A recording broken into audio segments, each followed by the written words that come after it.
Topesi bino mbote bino mesana kolanda biso na émission e Mozindo, émission to ya kotimola ko kota na kati ya Mozindo ndenge boyebi o mesano na émission oyo ya mokomoelo na kozala ngai mokote nazali bongo na moko ya bapanzi sango ya mboka na biso ndeko Max Mbenga nda kotenenga compagnie na émission e toko sombiki na makanisi na bo elongo bani toyeba spiritualité na kati na yango mbote shalom ndeko Max Mbenga ya solo na pesio mbote ndeko John Famba pe baike bayeboze ko nda biso bipa na bipa ilelo ezali émission moko spécial pambate tosangisi bandeko mibale na kanisi mibale oyo moko na moko azali na lolenge na ya komonela makambo na o etali spiritualité bo to kanisi ete na kosombi kinya makanisi na échange oyo kozana plateau alelo ekosunga moko na biso ayeba nani azali kata bosolo pe bosolo ezali wapi ndeko John Famba Kachak batondo mingi ndeko Max Mbenga na banza ete si boti komona bango na plan d'ensemble tozali bongo na loboko na ngai ya mobali epai ya mwasi ya mobali epai na bino ezali bongo guide Sirius Kasembe azali bongo mokambi école mystique de la conscience Congo mbote guide Sirius mbote papa John mbote papa Max merci et na pesi lumière na ba onyo surtout pas Zolanda biso journal matondo mingi na loboko na ngai ya mobali ya mwasi epai na bino tozali bongo na maître Avatar Manjolo ou azali bongo hiérophate supérieur et maître d'initiation dans l'ordre de Melchisedec mbote ndeko Avatar Manjolo Jean-Pierre respect salutation à yo salutation à papa Max salutation à co-débatteur nanga ainsi que na batunyo so ba Hollande voilà wanande ezali bandeko yo toko sombiki na makanisi na bango na etali spiritualité ndenge boyebi to zali na bango awa toko sombiki na bongo makanisi na basije miki lokola lo toko lobela l'eau et ses mystères mythes ou réalité les êtres des eaux et les pouvoirs de l'eau sous thème na biso ezali bongo Jésus-Christ est-il sauveur wande ezali basije mike otoko sombiki na makanisi na ba spiritual tozana bango ndeko Max Mbenga nazonge pai na yo pona kotuna motuna na bandeko tozana bango awa na bité to bande pa nani to bande pa maître Avatar to guide Sirius na o etali sujet na biso matondo mingi ndeko John Famba o ezali bongo kosombiki nya mayele échange ya bato mayele moko na moko akomeka kopesa biso makanisi maye kasi na lingi yambo na kobanda lokola na présentation bandaki na ndeko Sirius to kende pe pa na ye oti ko annoncer biso mama likambo to koyeba kolobela mokona lelo o etali bongo l'eau et ses mystères mythes ou réalité les êtres des eaux et le pouvoir de l'eau alors Sirius na lingi osunga biso to sosola makanisi mayo na o etali sujet o ezali boni ndeko Max Mbenga olobaka lingala bien soko ko limbolela biso ngo na lingala ezali mwa pasi penda na bete na milengela ki na ngote mai pe mobomba mo mai pe mibomba mo mai pe mibomba mo na yango voilà ndeko Sirius maloba omboka yo. Merci beaucoup papa Max, merci beaucoup à na prof et merci beaucoup aussi na papa John. Bon en fait lelo eza lokola des médecins oyo bas 8 ans ya kotanga médecine mais bazo lukasiko ba expliquer ndenge nini basala ka opération ya cerveau et pas bato oyo bazali ba médecin te. Ce qui veut dire que l'eau avec ce mystère. Et ça, presque enseignement, au moins 3 mois. Naba o ba pour intégrer la conscience Congo. Ce qui veut dire que ce qu'on va dire ici, ils a juste des parties kilt. Oyo eza 5%, il y a 95%, il y a au kilt oyo ba koki ko lobango na télévision te. Alors quand na lobaka chaque fois que la chose la plus recherchée dans notre monde, c'est la raison. Parce que dans le débat, des gens ne viennent pas pour chercher la vérité, mais c'est juste pour avoir raison. Mais ici, on est venu juste pour établir une vérité et non chercher raison. Et qu'on ne met pas un ani. Bon, quand on a ce qui est ici, il faut au bout ici troisième personne. Okay. Alors, la conscience comme avec le prof, je crois que ça une vérité. Ou peut-être que ça absolument pas mais quand même ça va permettre de comprendre la réalité sur le monde des eaux. Oui, kasi yango tolingi soko sunga biso tobi le monde des eaux. Et c'est mystère, mais c'est réalité. Tolingi bato ba sosola nini ba sima. Nini batama na sima na mokili ya mai. Merci beaucoup papa. Le monde des eaux et ses mystères. Nini batani na mokili ya mai. Bon, je vais beaucoup plus parler par rapport à nos petites révélations. Où ils sont liés à la connexion on a sur le monde des eaux. Bon, en fait, dans l'eau, on a 3 dimensions. Où les 3 dimensions où ils sont composés le monde des eaux. Tozali na dimension où ils sont l'icolo, ça ne fait pas partie de l'eau, mais juste l'icolo ya mai.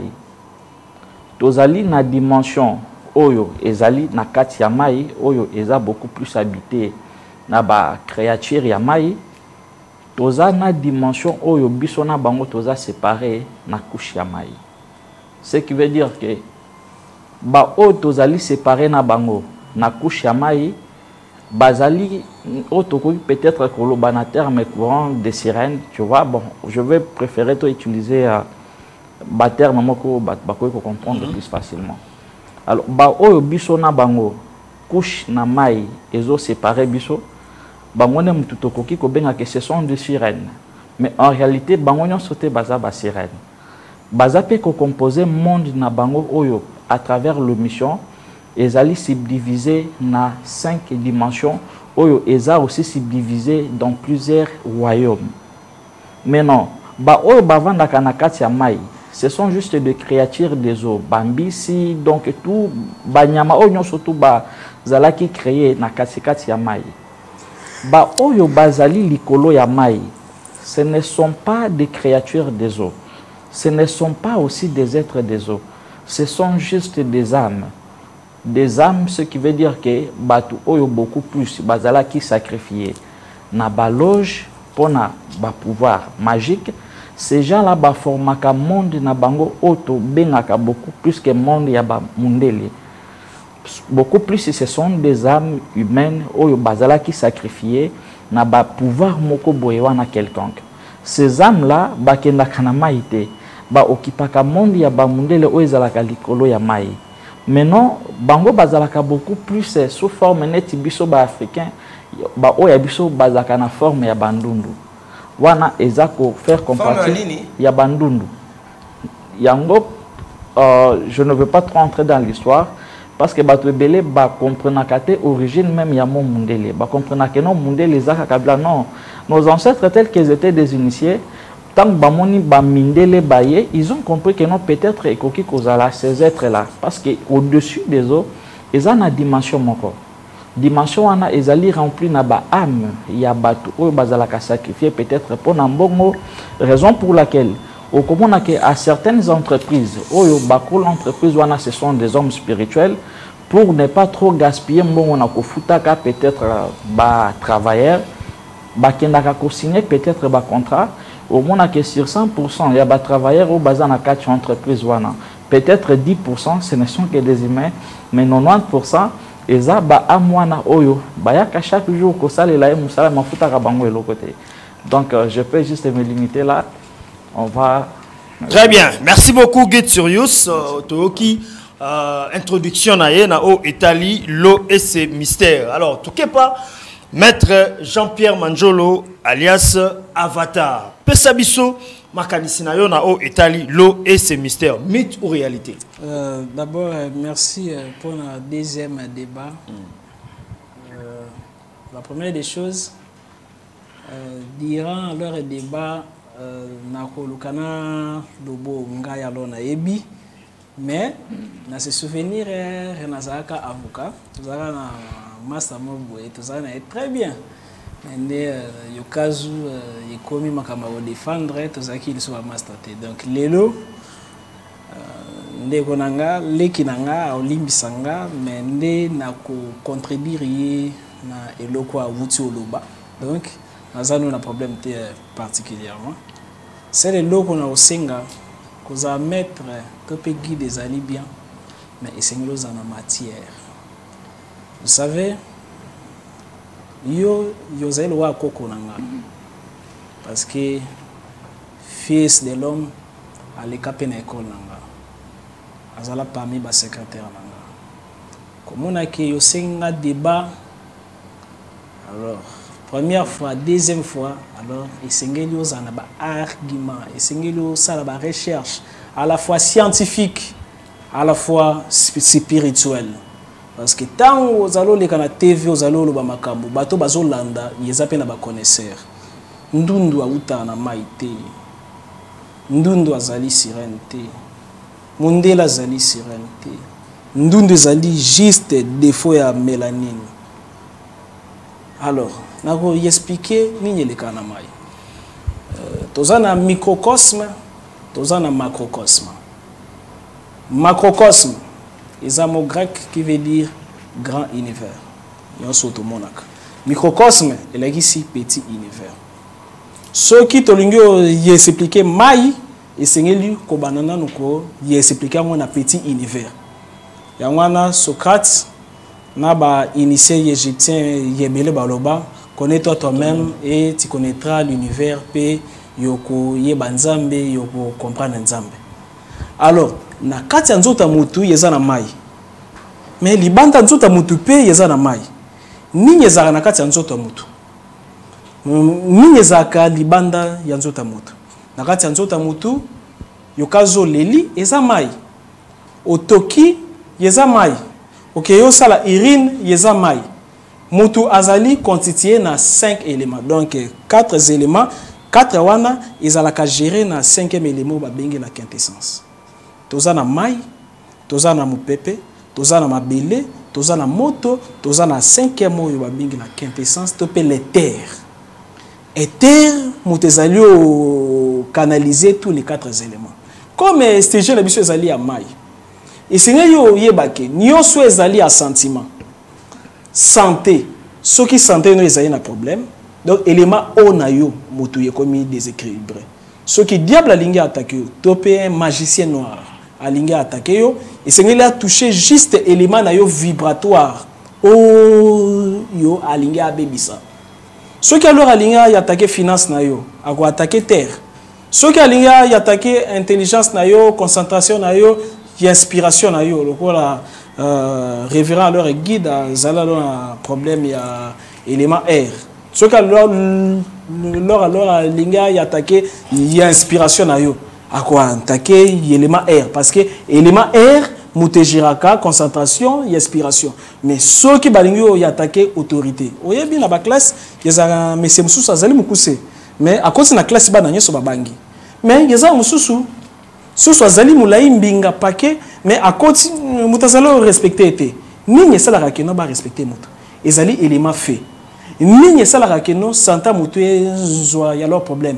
élément o nini sala ke mbongo et kota na kokoso yangwana yoromona ba mai lokola bakamba et koko bikisa ba mai sacré koko bikisa yataka ka mayo ya pompo na sombi obwe na sambeli yango yo pesi mutu yeko bikisa parce que nino yo mai et géraka santé wana sko tolongwe na microcosme toke na macrocosme na leur macrocosme mai comme liquide ezali portail mai ezali symbolisé aussi na miroir miroir yeza porte vers d'autres mondes nino yo mai pe ezali porte vers d'autres mondes mais quels sont ces mondes avant moto azala terrien azala qui aquatique d'ailleurs na ba livre sacré nyonso diverses religions différentes alors ba oluba boye Donc, dans la Bible, au commencement, la terre était informe et vide et l'Esprit de Dieu mouvait au-dessous des eaux. Quand l'Esprit en Nzambe est allé au mouvoir, est allé au bouger, veut dire, est allé au gérer la vie de la kata mai. Mutu abandana nanu kofana na kata mai. Après alors mutu akobima libanda mai. Mais ils allaient alors na bande ko na biso misuso yo batikala na mai parce que le monde est évolutif. Un jour yokoki aussi yo s'incarner nzete. Alors kuna alors na kata mai tozana 14 dimensions topé 14 continents. Alors na 14 dimensions non, il y a une chance. Il faut qu'on me réponde à la question. Alors, 14 continents. Alors, 14 continents, chaque continent, il y a une race, il y a une vie. Dans le but, il y a une race, il y a une couleur. Mais il y a une race, il y a une vie, il y a une forme différente. Dans le maï, il y a une race, il y a une nef. Il y a une race, il y a une ondine. Il y a une nef. Il y a une makolo. Lokola ba yondini na si amai azambisi mobimba akokinde kwa changer forme azu apparence à mutu topé à mutute mais azambisi preuve le grand maître et hiérophante Jésus-Christ Ben Sandira ye azaki na amina ya sirène nene ya ondine preuve parce que ba pécheur mutube ba mystère wana mai wana ya ko kota la ba contact. Jésus a allé au théâtre, il a oh non, pesa pako. A dit na Pierre, yo za péché, yebi baboko ko wana, ke na mai, mbisa liboso, bimisa nina yo mbongo, yo kufuta pona yo nanga.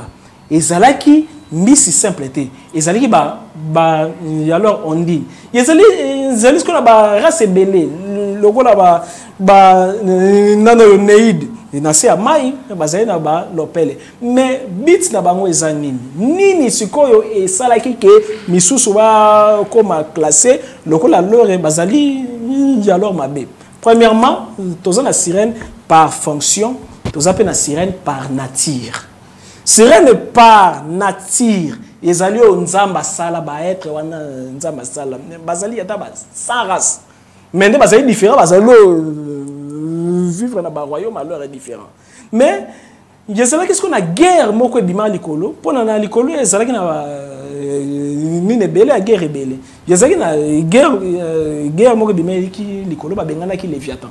Léviathan ya ko kweya yendesko ya kozwa contrôle ya 7 dimensions. Sur ya ba yetre ya mai.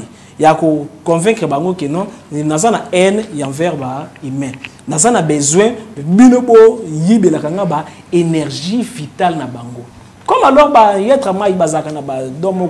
développé, c'est par là maintenant il y a maintenant des mauvais sirènes, na ba sirène ya malam. Il y a alors des mauvais sirois, na ba sirois ya malam. Il y a alors des mauvais indines, ondine na ba yonde alors ya malam. Donc il y a maintenant plusieurs races et kabwanak. Mais on a cité. Mais na kata mai ezali aussi na ba ange. Oh yo ba fanda kana kata mai. Yo kazo ke na livre ya Apocalypse. Bazali oloba ke non na mai yeza na ange mai. Babi na yoki trompette sonné ange mai alobi. Et na côté moko balobi Jean amoni ange moko atie le kolomo na mai, le kolomo ko libanda ya mai. Donc, na kati mai, yezena ba yanja mai, puis alors na kati à chaque élément, loko la moto, yezena ba être ba fanda kuna. Ba yetra wana ba kufa kape. Ba sa loko la yo plus ngai, mais ndesko tellement que yezena ki na conflit entre ba humain na ba être wana, yezena barrage moko et salement parce que ba humain ba komaka égoïste. Très bien. Voilà. Donc, merci beaucoup. Aujourd'hui, presque 10 minutes. Okay. On a exposé. Alors, guide, c'est juste 10 minutes. On a la biloko, on a dit quotité. On a quotité, on a quotité, on a alors, attends, biloko, apocalypse, attends, biloko, il y a sirène, à côté si Bible, na kati, oza, David, na makamètre, batara lobby, toté. Abi poza koko na ye, yoza koko na ye, tata na yo, azaki mwana na ye, azaki secrétaire na ye, ceux qui Jésus, ce Messie, Messie. Voilà. Bon, je crois ce qui n'a pas connaît, c'est pour lui une fierté. Tu vois? Ok. C'est pour lui une très fierté. Il y a comme on a Coco. A commis quand même que ça la moi échange pour nous comprendre que non, il est. Coco Coli. C'est ça. Donc, Omoni sérieux n'est pas l'ennemi d'une personne. Asa juste fierté à maître belé. Omoni na ba génération na bango. On dit bango. quand même à maître lelo. Non. Fierté à maître. Bon, oui, j'ai juste utilisé le mot maître. Bon, les années c'est dans les sources na ba monsieur. Pour les ngako benga mutu maître té, on a zongi kawana. Bon, je sais que dans la spiritualité, le maître qui maîtrise la spiritualité dans la totalité à Zalakate. Là, par rapport à l'ignorance. Ok. Bon. Au monde génération na bango, beaucoup plus bachaki spiritualité neti musique. Donc monde moko oyo koki ko reconnaître mututé, il faut que boudé mutu et la conscience Congo ou peut-être sérieuse a même biso na philosophie wanate. Tu vois? Ce qui veut dire que moi na botami nadon où j'étais initié par Bakoko Nangai, mes parents le savent. Naleki na maboko ya Nemandansemi, que quand même je pris quelqu'un à enseignement nae, et aussi le message Oya Lobi Kazali Mwana nae, c'est parmi, y compris même nae moko père aussi, c'est comme chose le bana musicien congolais que non. Obimi, mais tu n'étais pas inspiré à ta nawera tout ça tu n'as fallu, tu vois, c'est carrément impossible. Donc ce qui veut dire que bango baza bato babimi na télévision depuis kala. Mutu akoki ko prétendre les locaux à un homme spiritualité, ça pour autant attend même une fois dans sa vie à la émission il y a maître Avatar. Ou peut-être attend na makambo nyo surtout lobaka. Ata likambu moko ya vérité asani ayiba yango te. Donc ce qui veut dire que biso ba génération o tozo bima tozali fierté ya bango nyonso tout. Ba bima kala. Ba o ba bima kala. Parce que nous sommes inspirés na bango. Très bien. Parce que liboso ezalaki pona koleka même la télévision kolobela sur la spiritualité ezalaki tabou. Mais eza quand même na bato balongoli tabou wana. Pour que non, aujourd'hui, parler de la spiritualité au niveau de la télévision, et comme tu vois un peu, alors de ce côté-là, moi je n'ai pas de problème. Ok, toko tasko na maman alikambo. Ok, maintenant. Bon, ezakande na uchukoloba awake chercher raison et qu'on permettre à ce que to bimisa ou peut-être toko za la toyebi na moi ignorance na bisote. Alors, par rapport à Oya Lobby, je ne peux pas lui juger. Ezali Oyo Yaebi. Alors, on a peine à zolinga juste na bimisa, ignorance pour nga peine à sanin. On a peine à Yaebi. Alobi na yo ndundu azalaka jamais soki na ma eza ni na mélanine. Soki eza yango tolo ozongisi yango bolongo liba la moto. Non, premièrement, moi je n'ai pas dit que ndundu autaka soit eza sirène moko ya ndundu to mundela zandondo te. Moi, j'ai juste pris l'exemple que des êtres, des âmes, au basali qui occupent dimension et l'écolo monde ya mondele, basala kanaba forme ya bandundu, donc couleur na bango zakaloko la bandundu.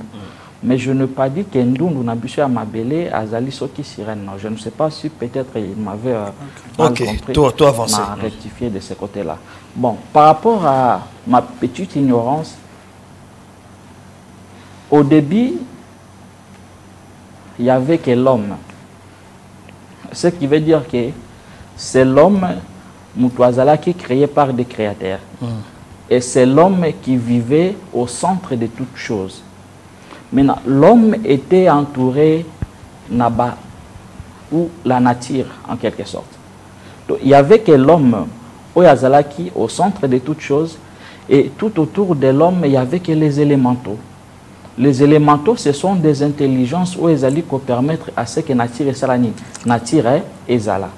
Ça, c'est juste par rapport à ma petite ignorance.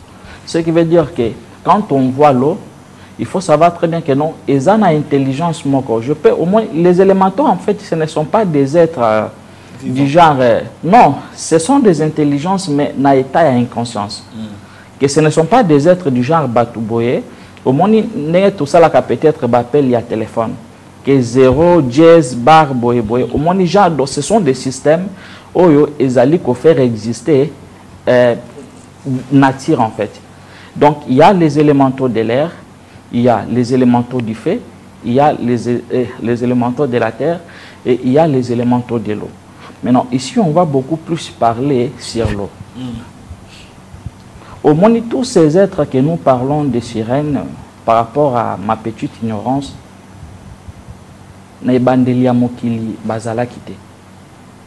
parce que chapitre sur la création, et ça chapitre est tellement macasse qu'il y a beaucoup de choses où les Congolais ne vont comprendre. Au début de l'humanité, l'homme azalaki juste yemoko avec des élémentaux. Des élémentaux, ce qui veut dire que dans l'eau, il n'y avait pas encore des êtres. Parce que aussi, je me rappelle très bien, dans l'une de ces émissions, il avait aussi parlé que Isaka même na base, il y a des extraterrestres, avant aussi nassé Yamaï. Donc avant que toutes ces choses-là, tous ces êtres-là puissent occuper l'élément l'eau, Maï ezalaka kana bambisi avec donc les élémentaux ya Maï ou ezalokola intelligence moko ezali ko animer Maï. Maintenant, d'où vient des sirènes? Na kopesa bato bazola na biso mo exemple moko ya muke. Au moins ceux qui ont mbisi au bimisie en dehors ya Maï, bisi wana akoka ko vivre te. Mais des sirènes, ce sont beaucoup plus des êtres oyo bavandaka. Et ça n'attend au bavandaka na Maï, n'attend au basalaka ni au babimaka libanda ya Maï. Parce que libanda mayo bazalaka wapi pe musala bango za nini pe na linka kozala malubu osunga biso to mona lelo na l'église azala molimo sirène sœur wana za molimo sirène na linki ba ki no ba comprendre par rapport à compréhension pour na l'église to mona mutu nga sirène na uti na mai na ye pona bebisa vie na ye sunga biso so pe baza a olobi wa sirène bazali. D'accord. Au moni na ancien monde, parce qu'il y a des civilisations où ils qui englouti naba maï. Il y a beaucoup de civilisations. Donc, bah des gars au maï sala na mabele et boma batu et belé. Parce que monde au bisotozali avant bisotozala, ils qui naba au mususu au bazala avant biso, mais toute cette civilisation là basala nini ba donc na bakenda na ba maï. Maintenant, Ezakanaba être autozali kobenga ke dereya. Dereya, ce sont des êtres au basimbi ba principe, de principauté. Par rapport à ba principe où ezali ko diriger âme ya mwana na mutu, ce qui veut dire que âme yambo a transcender ba dimension, il faut atteindre l'état ya perfection. Aussi longtemps que au atteindre l'état ya perfection, ce qui veut dire que au koki ko sani ko mata tout ça ko transcender. De komata ou ko transcender ba dimension te. Maintenant, à cela, par rapport à yaba engloutement oyo mai et bandaki kosala par rapport à yaba humain, donc batu ebele bakenda ba civilisation ebele ekota na se ya mai. Maintenant, des intelligences otoza ko benga des principautés ou des réa oyo bazali ko simba ba principe bayaki maintenant ko voter ba loi oyo ezali ko permettre maintenant ces âmes oyo ekufi na kati ya mai basala nini balukela bango forme moko ya vie oyo bango bakobanda maintenant ko sala nini ko continuer à cela nde okomona maintenant ekozala na ba âme ya liboso oyo nous dans la conscience que otoza ko benga bango ce sont des âmes pactées. Des âmes pactées, ce sont juste de personnes comme vous et moi oyo bakufaka na mai mais qui ont eu à pacter avec l'élément l'eau. Parce que avant bango na mai, il n'y avait pas encore des êtres. Il y avait que l'intelligence ou les élémentaux de l'eau, mais il n'y avait pas encore des êtres sous forme physique. Maintenant, quand tous ces gens-là, tous ces âmes-là, c'est là maintenant que par rapport à un principe où il fallait maintenant diriger bango, il fallait que ces âmes-là maintenant faciliter à compacter maintenant avec le malo. de bango maintenant au bazali ko composer le premier monde. OK. Maintenant, il y a le deuxième monde. Le deuxième monde des anines. Papa, il faut savoir que notre monde ici est allé rempli d'un mystère tellement ébélé. Qu'il y a aussi des personnes physiques au bazali ko faire partie na ba loge na ba science moko boya na négativité au basalaka aussi même ba trafic ya ba sirène. Parce que ezana ba na ba endroit mususu pour augmenter les pouvoirs baza peut-être na posa ya makila ya ba bébé tout soit ya ba partie intime tout soit makila ya ba sirène. Mais non, des sirènes ce ne sont pas des esprits. Baza na possibilité ya kosa la camouflage que bakoki koki ma lumière pour que yo mona été. Mais ce sont des êtres immortels, mortels. Ce qui veut dire que ceux qui ont kangié, ils ont la possibilité de kobomaye parce qu'ils ont molimo. Donc tu normal wa ko kanga sirène. Effectivement. Maintenant, oui. Maintenant, ce sont juste des êtres oyo par rapport à basance na bango, ils ont un peu plus développé par rapport à biso ba humain. Maintenant, au komona ke na mabele awa, ezakana bato basala ka ba trafic wana, ke bakanga ka bango na ba endroit moko boye wana bateki bango après tant ba okene na ba loge wana bazui makila na bango bazui ba partie na bango bazo mela bazo lia pour renforcer leur pouvoir. Okay. Maintenant ces gens là voilà ils a premier exemple.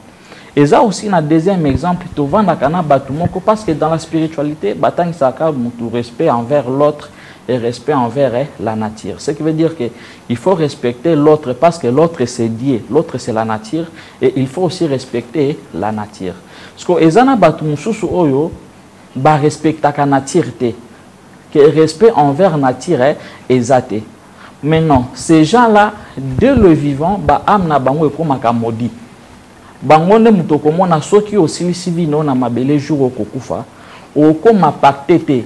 Okoma mena inam châtié oyo azali maudit tu seras condamné à okende kosani kokende ko vivre sikoyo donc l'intelligence ya maye kosani et kozoyo parce que il y a des châtiés ya mabele ya zamba et ya moto ainsi de suite. Maintenant ici nous parlons d'abord que de le malo. Donc batouana ces âmes là bangonde ba composa beaucoup plus ce que nous appelons des monstres marins. OK. Baza parmi une catégorie, il y a ba âme moko oyo et pacte avec le malo, oyo maintenant beaucoup plus ba naufrage, ba de tous les désordres ou beaucoup plus et ça les maka. Bangonde mutu ba continuer à maintenant ko créer maintenant ba nini, ba désordre na se amai. Mais par rapport à ba oyo ba pacte pour la toute première fois, c'était juste des âmes pures. Très bien. Oyo peut-être contrat d'âme na bango et pour et sera kinini. Et c'est là qui te za lokola biso ne toza na Kinshasa boye biso tu basani ba engloutir biso fa nani pas fleuve Congo. Il faut savoir que dans ce qui ba engloutir biso et pas mai to ko transcender te par rapport à ba principe au déjà ils ala qui signé et pas barréa nos âmes il faut ba pacter maintenant na mai pour que ba comme asko ko vivre na mai sous une autre forme ya ngono comme on a que des sirènes bazalaka na partie ya kibumutu o ela kisike ce sont des personnes au ba vivra na mabele na biso likolo et bazaka na partie yambisi. Très bien. Merci beaucoup Guide Sirius. Maître Jean-Pierre Manjolo Avatar Otugolanda ko débatteur na yo Guide Sirius ndenge nini atalisi biso alors yo pepe sabiso sikawa les pouvoirs de l'eau. L'exception mpifo ya mai mpifo nango eza nini oh non surtout mettre Guide alobi awa na kati ya mai sirène azalaka partie ya mutu partie ya nyama avivaka na mokili esi les suite bakoyi komela makila na ye pesa biso makanisi na ba kisi basunga biso na kasi Guide Sirius abosa ntango mosusu ko beta sete nango lelo toyoka kana na vie na église na vie na so aza molimo sirène boye tout ça na lingi pe bandeko bazolanda baba yebaya yo po mona bango ba sirène ngo toté côté Guide alobi côté wana ke no bakoko boma bango baza na raison. Je me souviens un jour na sa émission j'espère que les aki toujours na papa John na yaka na mbeli mo boye ba benga ngo dag ceux qui dag ezali consacré ceux qui ezali ancien plus que sirène et go boma sirène ngai alors na yebaka na salaka commerce ba sirène. 2000 commerce ba sirène oui ozoteka bango Oh, Pour pardon. vous repentir, c'est parce qu'après votre livre, vous risquez à vous aller châtier. Ah, il faut se il faut se repentir. Oui, non, c'est pas bien. Ok. Au salaire commerce, ça va sirène. Au te kabango. Oh, t'es sans effet. Ok, toké. Toké, nga sans effet au kabela. D'abord, c'est une importance parce que dans le départ, bango nyo sauté bazan négatif. Jamais yokoko évoluer sans maille. Jamais yokoko travailler dans le domaine moko sans qu'il y ait un contact na bango. Tozara na contact na bango inconsciemment. Église nyonso, mouvement nyonso spirituel. Yavana nous résister à temps un mois. Nikolo mabele. Et sengeli ezwa approbation na bango inconsciemment na maille. Tango nino l'église est créée à Meawa. Mouvement est créé à dans le monde spirituel. Ceux qui osent yata nino yobido ya mai. On peut se alors mon dimeno qui a qui est assemblé. Automatiquement on commet au travail na bango. Ceux qui qui en moto nini aza nino yo baptisé na mai. Automatiquement on continue à contact na bango. D'ailleurs on a contact bien. D'ailleurs, Sirène Mère Aza. Sirène Oyo Azala vraiment nano yo moi si y a père esprit Azali Sirène Mère. Boy alors biso nyoso to ali fwandi likolo ya nzoto na ye. Likolo maboko na ye. Yende motazalo symboliser terre, Gaïa. Ezali intelligence. C'est alors neno yo cosmique. Alors nabana loba moment na banayo teka ba pointe noire. Remarque na salaki. Sirène il y a 100 ans à Rosa na ilongi il y a moins de 15 ans. Mais bits na bango ezaki nini. Yokokyo y apprendre plusieurs sciences à la fois. Yakoko la kisayo neno yo mécanique koleka garage.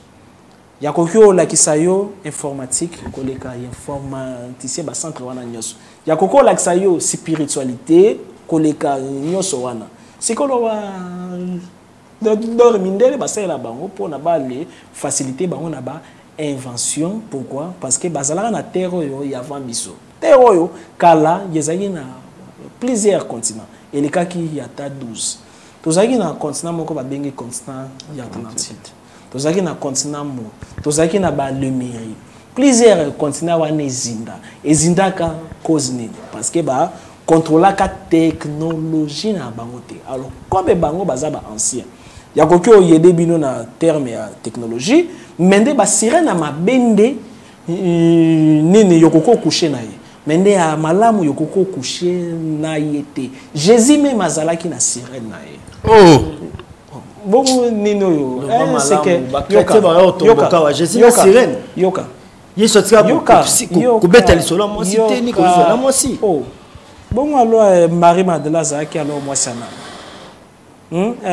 Petit Jésus, Dimitri, Sarah, Abota, bon, ni bazoba qui m'a la question à Yesu. Ni na kangi à leur parenthèse. Alors ba sirène, bits na bango ezali ako aider mutu, yosi na ba conseil ko wale aider yo pe oyeba nzambe na profondeur.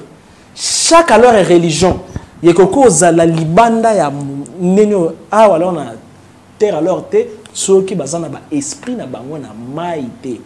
Yangwana yomona ka chaque alors religion mouvement toujours basa ka référence na moi rituel moko ya maï.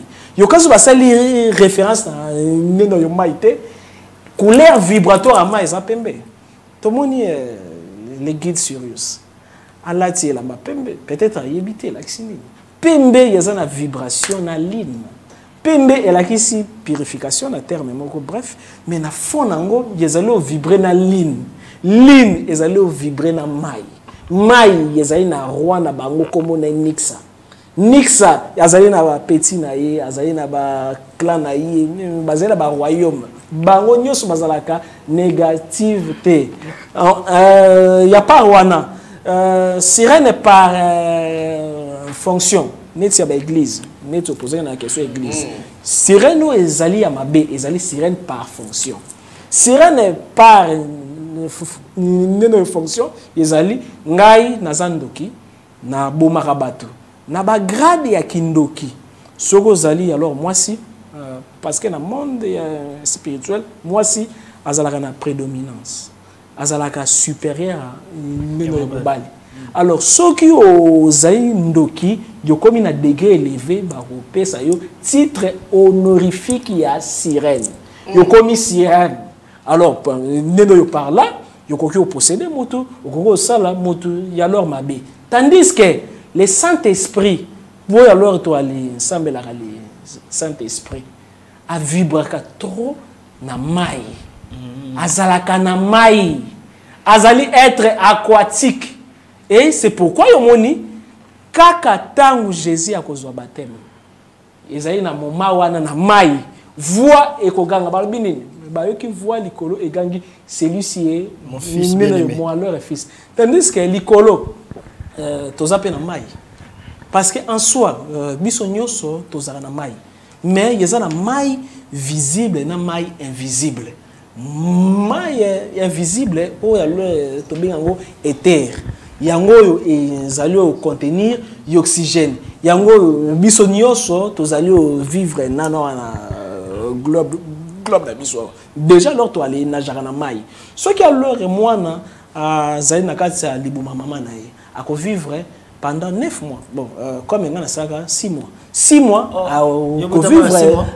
ko vivre toujours na kati ya mai pourquoi parce que biso nyonso toza na rapport na mai parce que nzoto na biso c'est na 70 c'est leur pourcentage à mai donc dire que ba neno na mai yezala alors na ba yetra na leur bazali mabe yezala erreur dire aussi que non biso tozali ya leur bato liboso yezala erreur parce que to tikala ozala jamais ba aîné à création parce que tant nino création alors ebandaka nanu na un sauf aour ebandaka na néant cosmique kuna pe na monde yana ya néant wana yezali aussi na océan po yalo babengi océan cosmique primordial veut dire mutu moko te avivaka libanda mai mutu na mutu avivaka siko na mai na dimension alors concernant la fonction mai yesa na mémoire mai eyokaka ezali kutu spiritualité te yokoki ndeko na ngai obelisi mwana ozwi kaka mai olobi na mai eyokaka scientifiquement prouvé ngai nazana ba ingénieur nasalaka sorti à corps astral n'importe quel mai yatalo masuba alors ata masuba sani zela nazo arrivé oyebi to salaka alors machine moko machine wana ezalaki omeli alors mai boy otiki toyeto tiango elakisi biso ba idée na téléphone nazo ba ingénieur na bi bon voilà makambo simbi tokosala na makambo belé toke na service na recherche scientifique eh bien malheur na ngezali na za réputation tellement mabe alors déjà alors moi alors alobana bien papa il y a l'école certains leurs enfants refusent de jouer avec nous on dit que votre père est sorcier ainsi de suite et puis que la réputation alors hier on a ça qui na kei na bonne recherche scientifique ngape na fandi yesengelo défendre machine wana to bando y expliquer bango yezali physique quantique prof ma bien yo ndem to le kana misa ba benda no permis na zalo yoka ba au nom de Jésus après news to komo ba non nakanda wana moto azaki na machine en église machine et recherche wana ekoya alors ninya leur dalingo loba mai eyokaka yazali kutu na recherche moko na Japon docteur wana prouvé que ninyo na mai yokoki olobeli yango eloko opesi mutu akufi olobeli yango eloko yopesi mutu nino yobiki parce que na mai yokazo obelisi ya leur mwana yokoki osimbi yango olobi pesi mutu abiki siko na ba église comment alors va comprendre yango que mai yokaka bazu ba komisa yango sacré et comme eloko mo c'est un esprit non il y a un esprit te yango moko ezali être vivant donc il y a pas nanu que non ezala neno yo mayo bakoko mela yezali aussi être vivant comme ya leur mabele donc yokoko guérir nango yokoko pesa y adversaire na yo piège c'est pourquoi alors Jésus lobi ceux qui mutasali mabe asengi mai ko pimela été parce que tango yo pesi mai ma benyo so ngaki osala yo yekozongela ye yango wana ezali aussi à déconseiller na ba maman ko lamela papa biloko na kanda te parce que ceux qui ont l'embellé na kanda soupe wana ezamai alors intention na yo humeur na yo yeko fanda na mai lokola ordre dès qu'alors amélie yango yeko bebi ça peut santé na ye yeko bloquer aussi ba point énergie à ba chance na ye. Très bien, merci beaucoup. Merci beaucoup maître Avata. Na tikali ke pa na question na tout on peut guide comme ça to kota na deuxième partie na biso il y a émission. Alors, comment détecter okoko détecter sirène? Est-ce que na mokili awa ndeto tambola boy ba sirène ba exista? Okoki ko sola na ye, okoki pe ko bala ye, okoki ko botisa ye et si oui, comment okoki ko détecter?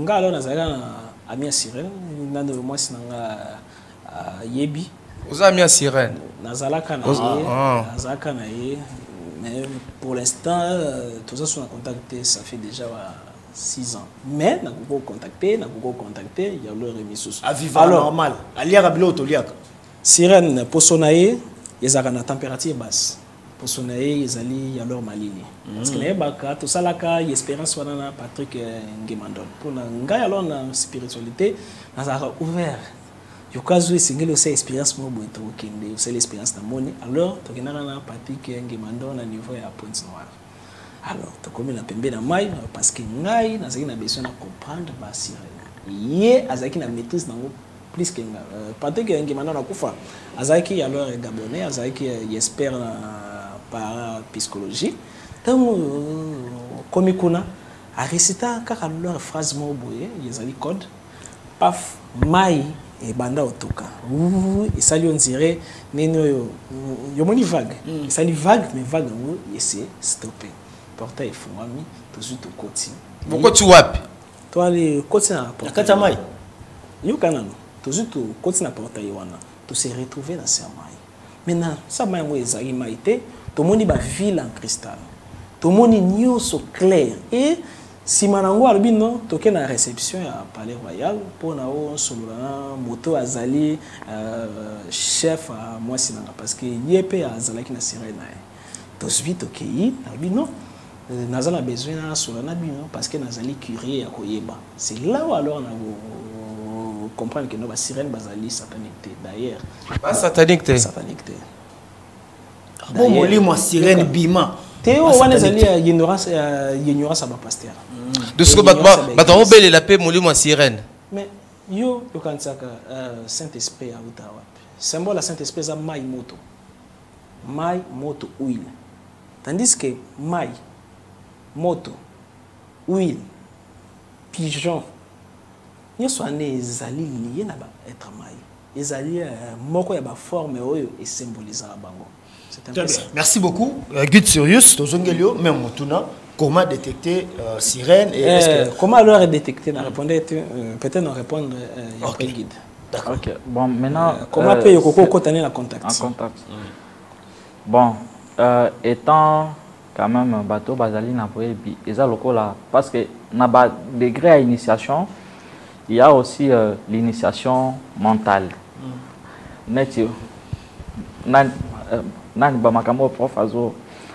C'est une initiation déjà mentale.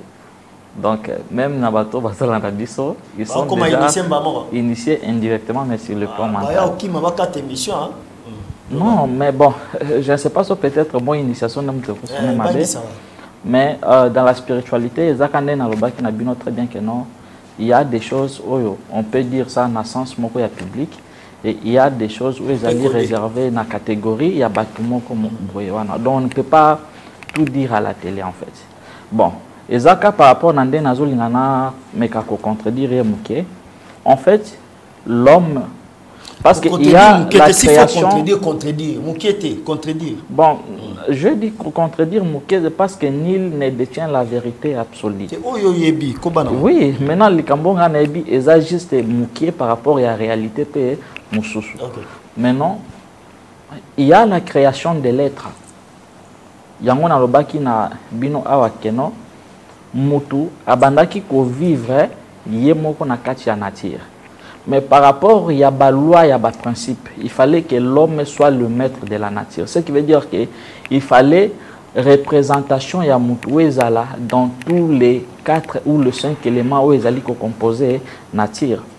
Ezana eloko moko na komekana compléter encore muke au moni ndenge toza boye en réalité biso pe to vivaka pe na kati ya mai parce que même mabele na biso nous sommes sur un firmament.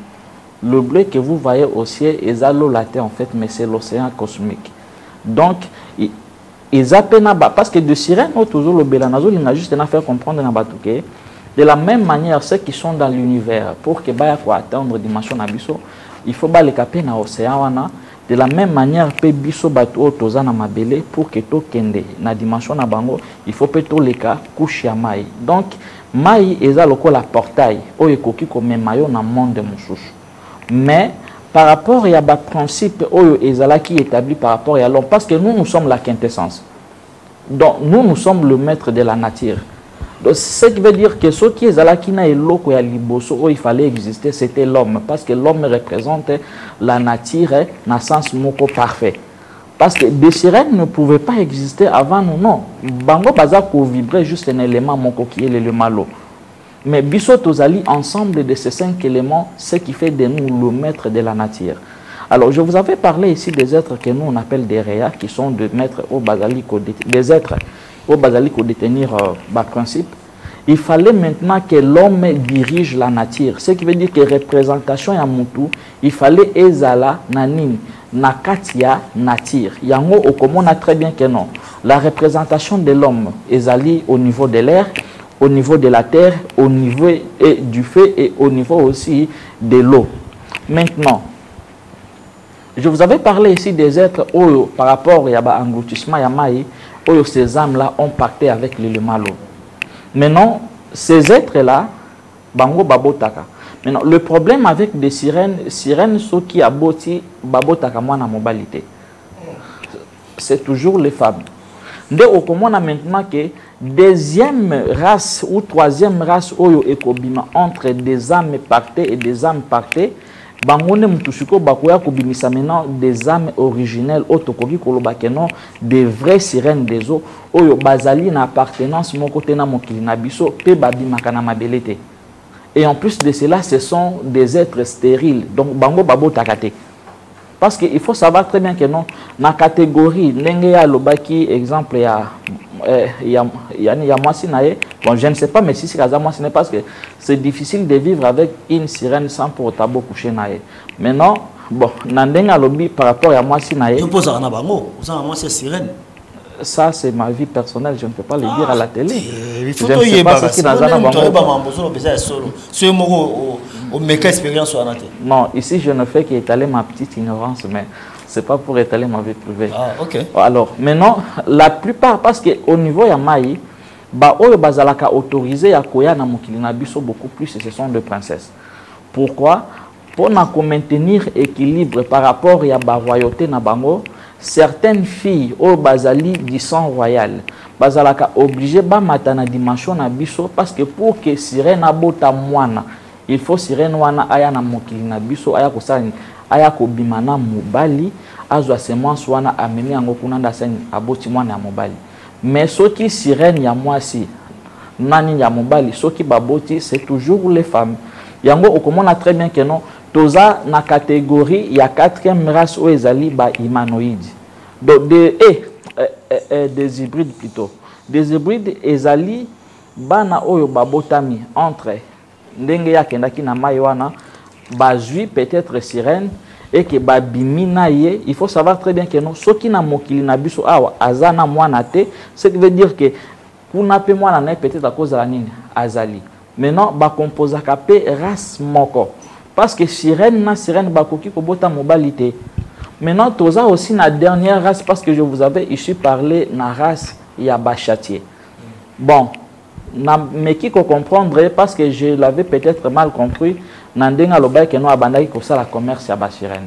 Ce qui est là qui na sens moko ya positif, na sens que non muto cause la peut-être na posa ya makambunaye ya ba spiritualité na sens moko positif, ce n'est pas un problème. Mais ce qui est ali na sens ya ko faire disparaître race wana ezali mabe jour oyo kotika mabele amna yo ata ozalaki un guide ou un maître spirituel au transcendé. Tu seras maudit par l'élément l'eau et âme nayo et qu'on continue qu'on vivre na mai sous une autre forme. Ce qui veut dire que l'homme c'est le maître de la nature, raison pour laquelle il y a des âmes pactées, l'homme a pacté avec la nature. Je vais encore vous révéler encore un petit secret. Au comment on a des anges, même dans les églises, ce sont des personnes physiques ayant des ailes. Pourquoi? Parce que ce sont les âmes qui ont pacté avec le malheur. Parce que ceux qui ont un papou, donc ils ont maîtrisé les malheurs. Donc ceux qui ont un ninyambisi, c'est que nan osa originaire ya dimension anate. Ce sont des personnes, ce sont des âmes pactées. Très bien. Merci beaucoup Guy. Jésus-Christ est-il sauveur ou pas? Est-ce que Yesu azali mobik ici toté? Bon, pour moi, le professeur, il faut permettre au bazali na ignorance pour que ba joie compréhension. Professeur? Non, bon, ça juste l'exemple. Okay. Donc, je dis le professeur. Donc, c'est parce que biso awa, nous sommes des professeurs au bazali kotangisa, bato bazo landa biso. Non, des professeurs, il faut même amuto azali na ignorance na compréhension. Parce que si tu me posais la question, Jésus a-t-il existé ou pas? Ceux qui n'ont pas répondre directement, je peux te dire que non, il n'a pas existé. Parce qu'on a tellement confusion na mutu na yo. Ceux qui peut-être le dit que non, est-ce que Dieu existe ou pas? Ceux qui n'ont pas ça, il y a pour répondre yo. Maintenant, par rapport à la question maintenant que vous me posez, parce que confusion est à la kawana. Historiquement par là, les noms par rapport à personnage au nom de Jésus là n'a pas existé dans Israël. Historiquement par là, ceux qui tolinito se basé na combo ya nini. Maintenant, ok, maintenant sur quoi question et autres sur quoi forme. Parce que ceux qui tolinito kota nandenge à Jésus, tozo lingato bimisé sous forme ya égrégore, sous forme ya nani le magicien romain qui maîtrisait la magie théâtrale. Tu vois maintenant tokota naba ni nebele bato bazo na biso ba comprendre bisoté. Maintenant ici on ne parle pas du nom forcément de Jésus. On parle selon l'histoire. Il y a l'un de messagers Oyo Ayaki na Palestine, Oyo pe Atika qui pe histoire mabele et histoire na mabele qui a atteint aussi l'état christique. Ndenga mo couper biso no surtout à peine la possibilité à atteindre cet état-là. Bon, ma question de savoir sur les sauveurs. Premièrement, ceux qui te limitent à répondre sur les sauveurs, il faut d'abord te bah, il nous a sauvés en quoi? Parce que ici on parle du péché. Parce que selon la religion, ezana un fameux messie Oyo Ayaki ko salanine ko sauver masumu na bango. Mais je suis trop curieux, il y a ko tanga encore Bible et que naye ko se rendre compte que non, malgré mutango aye pona ko sauver bango na péché, mais batongo bazela ka toujours jugement. Donc ezo tanga un peu moins on prie na mutu. Mais si je peux quand même essayer à ko expliquer batou, parce que est-ce que d'abord le péché existe? Parce que avant d'abord to chaye na rang en tant qu'un sauveur, il faut d'abord expliquer est-ce que l'eau qui pour qu'il a sauvé Bisso. Et ça coexistait, tout soit ça coexistait. Parce que sur le plan existentiel, il n'y a que les principes et l'ignorance. Mais les péchés n'existent pas. Dans l'univers, le péché n'existe pas. Je ne sais pas. Alors qu'est-ce qui existe? Si le péché n'existe pas, oui, qu'est-ce qui existe? Okay, et qu'est-ce qui prouve que le péché n'existe pas? D'accord. Maintenant, il n'y a que l'ignorance et le principe. Parce que le créateur est un principe. Ce qui est peut-être par ignorance. Au salaire du principe, au péché, mais au salaire, donc tu es juste ignorant. Parce que dans le plan existentiel, partout dans l'univers, il n'y a pas le péché. Péché est juste des religions de Moutou et qui imposé que non le péché existe. Parce que premièrement, là est sur le plan maintenant ce qui n'a quitté maintenant dans domaine ya âme. Parce que dans le domaine ya âme, tokoki maintenant koya kopé ça ba acte auto ça la caché autrui que ezali ba péché. Na sens ni papa. Ezali na ba principe. Oshite to kinasuka.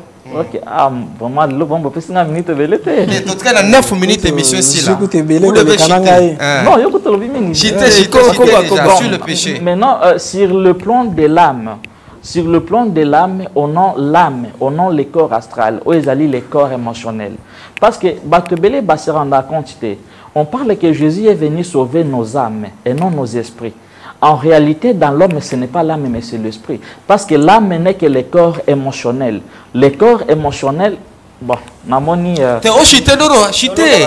Ok, d'accord. C'est la télé. Ok, d'accord. Maintenant, soyez bras précis et clair. Comme ça, vous chutez. Ok, d'accord. Maintenant, par rapport à cette question, les sauveurs de l'humanité à Zalakate, parce que Yomokone Moutoko. Donc, bon, il n'est pas le sauveur de l'humanité parce que même si je lis dans ses propres paroles, il n'est pas venu pour sauver l'humanité, mais pour sauver les enfants d'Israël. Très bien. Maître Avatar, objection est ça à sauveur Toté. Ça aussi, il faut contredire, ok, on a l'omba. La première des choses, il est temps qu'il y ait un spirituel. La Bible dit que Jésus a zali chemin, vérité et vie. Chaque alors moto a la partie physique, éthérique, astrale, mentale, causale, bouddhique, atmique et christique. Et ça, lui, 8 corps. Chaque humain a vivre dans le monde, à la musique qui bonzoto na ya molimo. Et mati, et comme un niveau christique, a commis à la fois sauveur et humanité. Pourquoi? A commis exemple. On dirait guide, à côté a fandi boye, tellement qu'il a vivre, à matisi bakor na ye, a commis sauveur parce que moto ya kolanda nzelo ye azalo landa, ya kotana paradis à principe ye a créé là qui alors disciple na ye. Donc Jésus azali sauveur, ye pas ya ba disciple na ye. Nando yo Mahomet azali sauveur et pas ba disciple na ye, mais dans niveau christique moto alongwaka moto akomaka principe cosmique donc Christ. Donc dire que Jésus azali sauveur eza mabete, dire que Bouddha aza sauveur ezali alors mabete, conditionné seulement que yako adorer yete comme Dieu, mais nde yako luka yako koma neti parce que yemoko Jésus alobaki bokosala ko lekanga au moment où motalobi ki nazali chemin inzela veut dire que azana besoin bo aller landa nene yonzela nae. Mais nazaki aussi na question moko ou na bandaki komituna. Alors vous savez na spiritualité à chaque fois tokoki o enseigner batu nini yango yekolakisa kino makambo na lobi eza ya solo nini yekolakisa makambo guide vraiment alors azali alors mais les makasi ya lobi ezali ya solo. Ils ont un moko et au lac le biais solo. Ngalo no senga. Inga qui alors ce qui alors tout sa démonstration. Démonstration yo capacité na cité. Non, je ne suis pas venu yo kanan. Non. Nalingi na sa démonstration guide à mon véritable sirène. Mais non, je ne suis pas venu pour ça. Non, je ne suis pas. Et il y a la sirène à plein de places. Non, moi, je pas. Non, moi, je pas. Non, moi, je pas. Non, je suis désolé. Parce que, vous savez, Yoka. Non, je suis désolé. Yoka. Il y a un bouchon qui a maïboué. Papa, je suis désolé. Non, démonstration te vanda, faut ça démonstration te. Non, non, expliquer.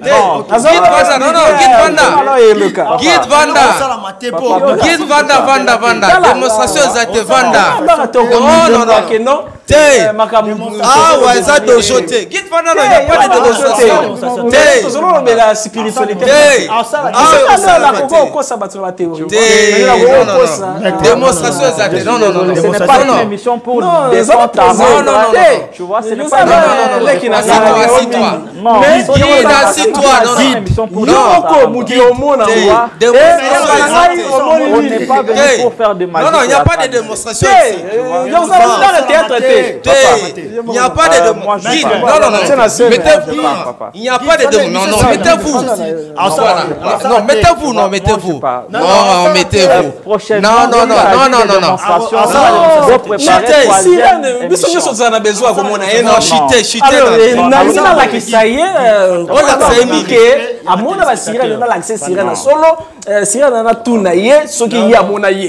Parce qu'il y a mon éloté.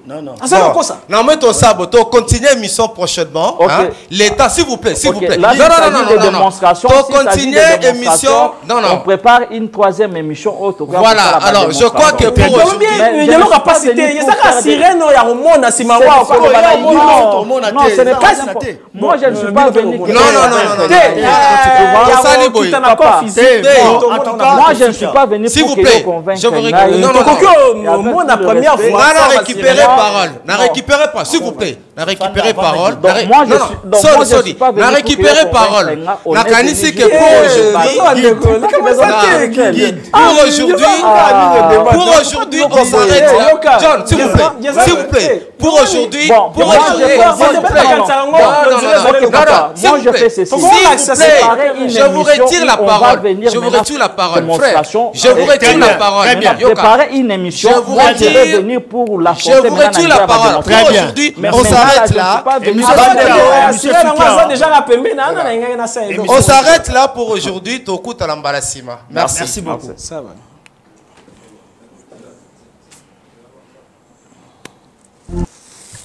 Voilà. KMC, télévision de la jeunesse et des bonnes valeurs.